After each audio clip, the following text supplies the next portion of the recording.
السلام عليكم ورحمة الله وبركاته. النهاردة معانا فيديو جديد، فيديو مهم لكل الناس. لكل الواحد كسر تليفونه، أو كل واحد اتخدش منه تليفونه أو كل واحد وقع منه تليفون غصب عنه وجاب شاشة. أنا رحت التوكيل بشاشة التليفون، قال لي عايز 2300 جنيه. 2300 جنيه في موبايل أصلا تمنه 3300 جنيه جديد، كان وقتها جديد ب 3300. قال لي عايز 2300 لوحدها في الشاشة.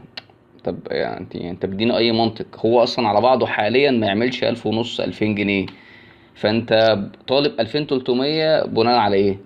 المهم طبعا ما اقتنعتش بكلامه، وقررت ان انا اعمل التليفون بنفسي، وحبيت بقى انقل لكم التجربة بنفسي من خلال الفيديو ده. تابعونا.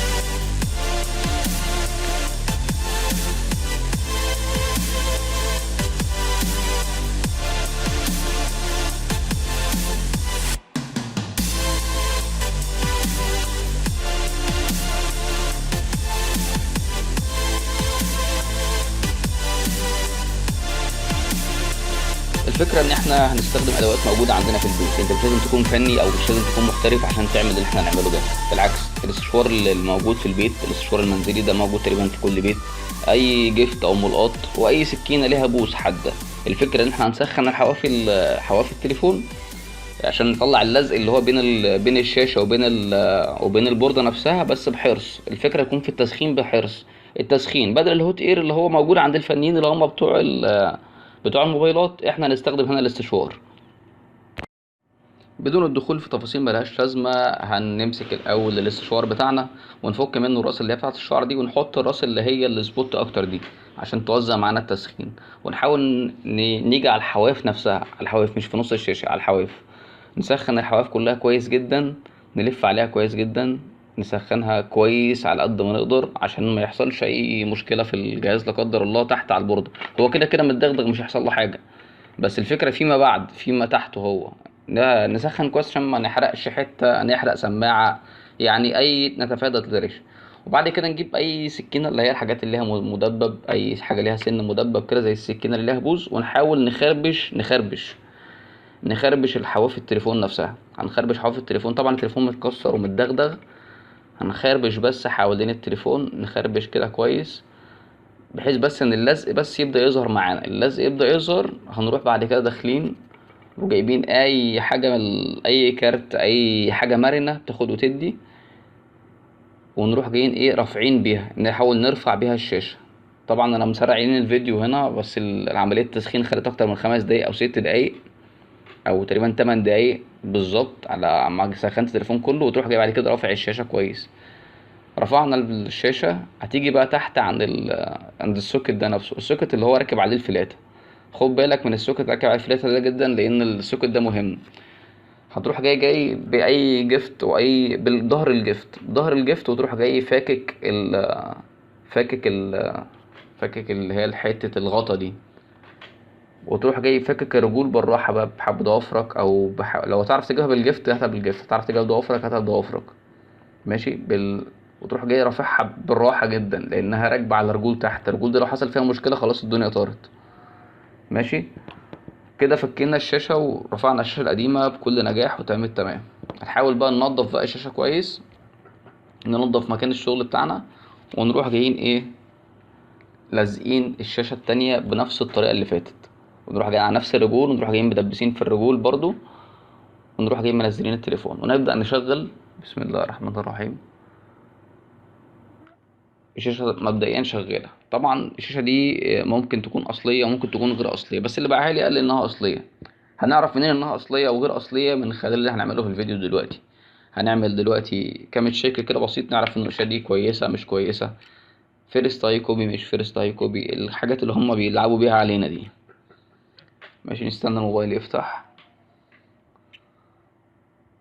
خلاص كده الشاشة مبدئيا شكلها كويس. نحط النمط اللي هو شغال قبل كده، الباترن. نجرب التاتش بقى رايح جاي رايح جاي كده، نجربه كذا مرة، نشوف السرعة بتاعته. نجرب بعد كده الإضاءات، النايت مود، الالوزن ديسبلاي، ونجرب نشوف سرعة الاستجابة بتاعة التاتش نفسها كويسة. الإضاءة، البلو لايت نروح جايين الضوء الأزرق، ونحاول نعلي ونوطي ونشوف الدنيا تمشي ازاي لا فعلا في تغيير بيتم، لا الشاشة فعلا بتستجيب، لا كده كويس، شاشة كويسة مفيش فيها مشكلة. لحد دلوقتي مفيش فيها مشكلة. نقفل بقى البلو لايت ونقفل بقى كل دوت ونروح بقى نعمل تيست، نرجع ورا خالص ونحاول نعمل بقى تيست بالفون. هندوس نجمة شباك، زيرو نجمة شباك، وندوس اوكي. من غير ما ندوس هي هتطلع لك كده الشكل اللي قدامك ده. تعمل بقى على التاتش نفسه، تحاول تتست التاتش كويس جدا، تحاول تمشي في كل حتة في الشاشة كده بحيث ان انت تجيب الحواف. طبعا الحواف هنا مش ماشية كويس معايا عشان اللزقة محطوطة لسه مشيلتهاش، مش هشيلها دلوقتي. فعايز اجرب التاتش، بس التاتش اللي كل ما تيجي تعمل في مكان هي هتروح جايه معلمه لك، بعد ما تخلص التيست هتروح جايه طالعه على طول كده. الشاشه كويسه، التاتش كويس، مفيش فيه مشكله. نعمل بقى الفون اوف عشان بقى نبدا نقفل التليفون تاني. طبعا احنا فتحناه وعرفنا نفتحه ازاي ورفعنا الشاشه كله تمام. دلوقتي بقى هنيجي بقى ايه نكمل بقى ازاي نلزق الشاشه تاني على الشاشه الجديده على الشاسيه.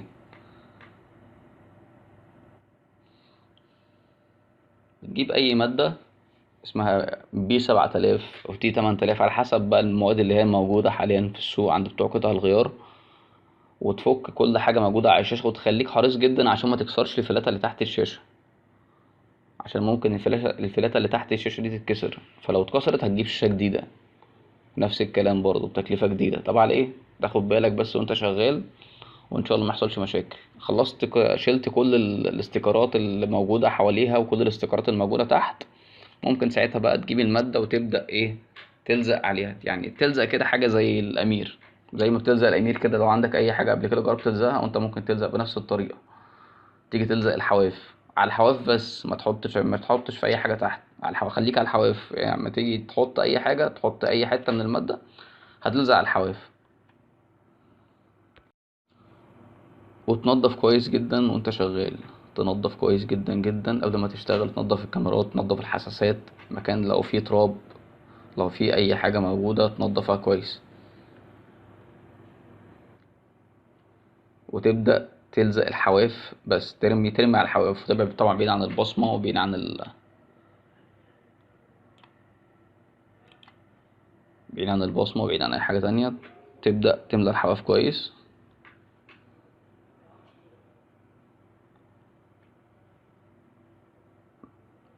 مكان اللزق القديم.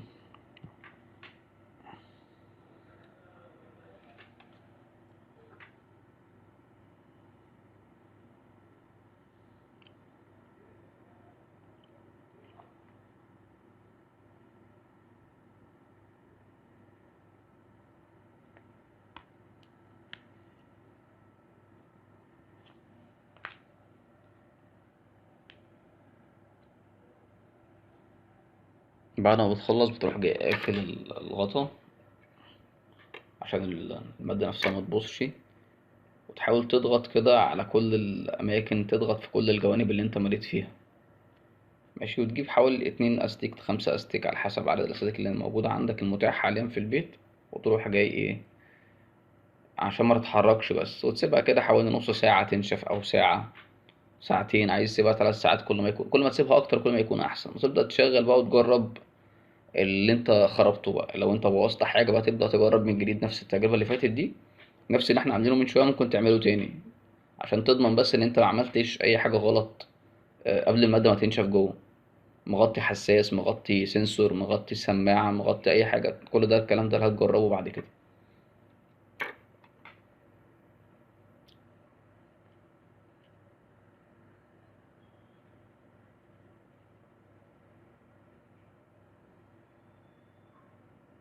لا التاتش شغال مفيش فيه مشكله.